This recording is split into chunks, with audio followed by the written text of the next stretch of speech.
Čau visiem! Te Santa. Un šodien mēs kopā veidosim mīmus. Jeb memes. Es zinu, ka latviski saka memes, bet es personīgi saku mīmi. Man tā ir vieglāk, tad es uzreiz saprotu, par ko iet runa. Jeb precīzāk, mēs kopā veidosim latviešu tautas dziesmu mīmus. Šos mīmus mēs veidosim priekš viena konkursa, kas ir šeit. Jeb es veidošu šos mīmus priekš šī konkursa. Un es domāju, jūs arī varat piedalīties. Konkursa nolikums ir pavisam vienkārši. Protams, to var sīkāk izlasīt aprakstā, tur ir linki uz visu.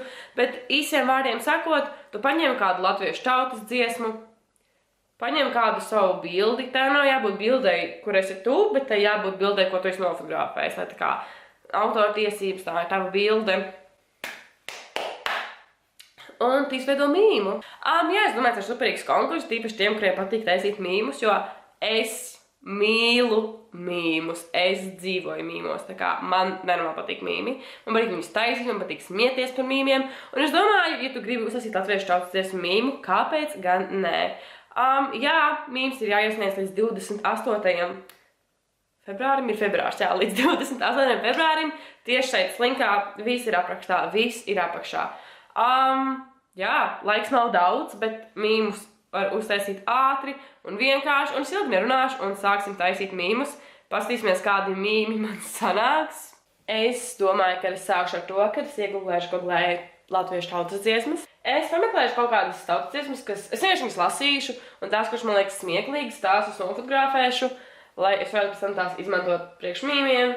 Jā, es domāju, atradīšu smieklīgas tautas dziesmas, un tad es padomāšu, vai man ir kāda bilde, ko es varētu ar to salikt kopā. Man jau ir viena ideja.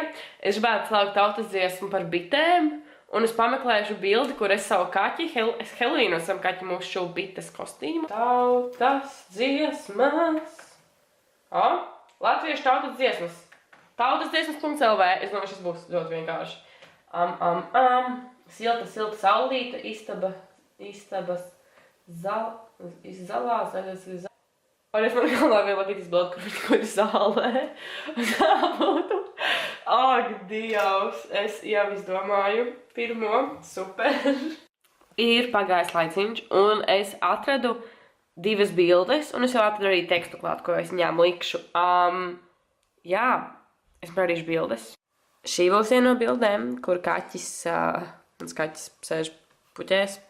Jo man patīk, man kaķis apsēst ar viņiem. Un šī bilde, kur Letīcija guļ zālē, būs arī otram mīmam. Man liekas, šis būs mans favorite. Tātad es atradu tādu adresi, tā adresi ir dīvaina. Es vienkārši ierakstīju Google Meme Generator, un tad ir tāda adrese, kur tu ieliec savu bildi, tev jau ir pirmais teksts, otrais teksts, un viņš viss saliek kopā. Tā kā šis būs ļoti vienkārši. Es pabeidzu. Tātad es izveidoju divus mīmus. Konkursam kopā var pieteikties ar maksimums 3 mīmiem, tā kā 3 ir maksimums. Man nebija iedvesmīgs trešajam, es nevarēju izdomāt trešo. Es arī beigās nomainīju bildi, paņēmu citu savu kaķu fotogrāfiju, paņēmu Bruno bildi. Tas nav svarīgi, es nezinu, kāpēc es to saku. Bet tātad, pirmais mīms, ko es izveidoju, bija šis. Šis ir mans favorite, man liekas, viņš ir tik smieklīgs kā bildi, kur Letīcija guļ zālē. Un tad tā kā teksts par zaļu zālīti lieldienu rītā. Man likās ļoti smieklīgi, man pašai ļoti patīk.